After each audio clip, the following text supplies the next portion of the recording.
Hello बच्चों, let us read this question. This question says molecular orbital electronic configuration of x2 is sigma 2s2 sigma antibonding 2s1 sigma 2pz1. which of the following is incorrect?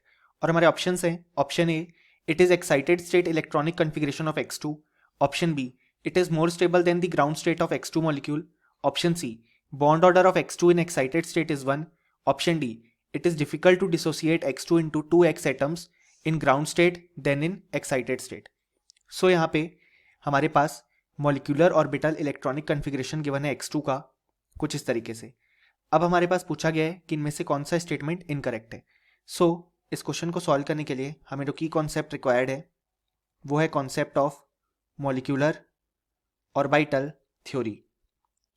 अब यहाँ पे जो हमारे पास x2 का electronic configuration given है वो given है sigma 2s2 sigma antibonding 2s1 और सिग्मा 2pz1.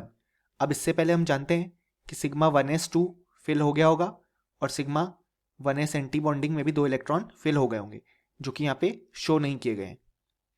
अब अगर हम देखें तो यहाँ पे जब सिग्मा 2s में 2 इलेक्ट्रॉन्स फिल हुए होंगे उसके बाद सिग्मा एंटीबॉन्डिंग में 2 इलेक्ट्रॉन फिल हुए होंगे. लेकिन अब हम देख सकते हैं हमारे पास जो कन्फिग्रेशन है उसमें सिग्मा एंटीबॉन्डिंग 2s में 1 इलेक्ट्रॉन है और उसके आगे सिग्मा 2pz में 1 इलेक्ट्रॉन है. यानी कि यह हमारे पास एक्साइटेड स्टेट कन्फिग्रेशन गिवन है ऑफ x2 जिसमें जो सिग्मा एंटीबॉन्डिंग 2s से 1 इलेक्ट्रॉन है वो यहाँ पे सिग्मा 2pz में चले गए हैं. सो हमारे पास जो ऑप्शन ए है वो करेक्ट हो जाएगा क्योंकि उसका स्टेटमेंट गिवन करेक्ट है. लेकिन हमसे पूछा गया है इनमें से कौन सा इनकरेक्ट है. सो हमारे क्वेश्चन के लिए ये ऑप्शन इनकरेक्ट हो जाएगा क्योंकि ये स्टेटमेंट बिल्कुल सही है. अब अगर हम देखें तो हमारा जो ऑप्शन बी कहता है वो कहता है it is more stable then the ground state of x2 molecule. So ये हमारे पास जो स्टेटमेंट है वो इनकरेक्ट हो जाएगा क्योंकि हम देख सकते हैं ग्राउंड स्टेट में हमारे पास सिग्मा 2s में 2 इलेक्ट्रॉन्स प्रेजेंट होते. सो वो ज़्यादा स्टेबल होता क्योंकि वहाँ पे पेयर्ड इलेक्ट्रॉन्स प्रेजेंट है. जबकि यहाँ पे एक्साइटेड स्टेट में अब अनपेयर्ड इलेक्ट्रॉन प्रेजेंट है जिस कारण से यहाँ पे जो हमारे पास जो एक्साइटेड स्टेट है वो कंपैरेटिवली अनस्टेबल हो जाएगा.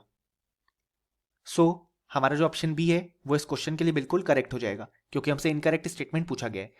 अब अगर हम हमारा ऑप्शन सी देखें तो एक्साइटेड स्टेट में जो हमारे पास बॉन्ड ऑर्डर है उसको हम लिख सकते हैं half number of bonding electrons minus number of anti bonding electrons.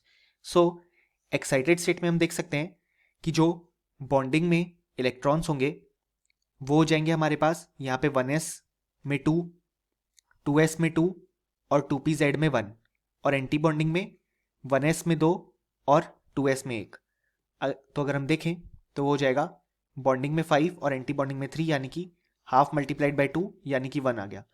सो हम देख सकते हैं कि यहाँ पे जो बॉन्ड ऑर्डर है वो बिल्कुल करेक्ट दिया हुआ है. सो ऑप्शन सी इनकरेक्ट हो जाएगा क्योंकि ये जो गिवन स्टेटमेंट है वो करेक्ट है. अब अगर हम बॉन्ड ऑर्डर में ये 1s वाले को नहीं भी इंक्लूड करते तो भी बॉन्ड ऑर्डर सेम ही आता क्योंकि यहाँ पे 2 इलेक्ट्रॉन बॉन्डिंग में 2 इलेक्ट्रॉन एंटी बॉन्डिंग में तो वो नेट एक दूसरे को कैंसिल आउट कर देंगे. सो यहाँ पे 2s के 2 बॉन्डिंग इलेक्ट्रॉन 2pz का 1 bonding electron. So half bonding electron 3 minus anti bonding 1. सो यहाँ से भी बॉन्ड ऑर्डर 1 ही आ रहा है. अब अगर हम देखें तो ऑप्शन डी में कहा गया है it is difficult to dissociate x2 into 2x atoms in ground state than in excited state. ये बिल्कुल करेक्ट है हमारे पास. सो ये ऑप्शन इनकरेक्ट हो जाएगा क्योंकि ये जो गिवन स्टेटमेंट है वो करेक्ट है. x2 को ग्राउंड स्टेट में डिसोसिएट करना ज़्यादा मुश्किल होगा क्योंकि ग्राउंड स्टेट में वो ज़्यादा स्टेबल है जबकि एक्साइटेड स्टेट में उसको डिसोसिएट करना आसान होगा क्योंकि वो अनस्टेबल स्टेट में प्रेजेंट है.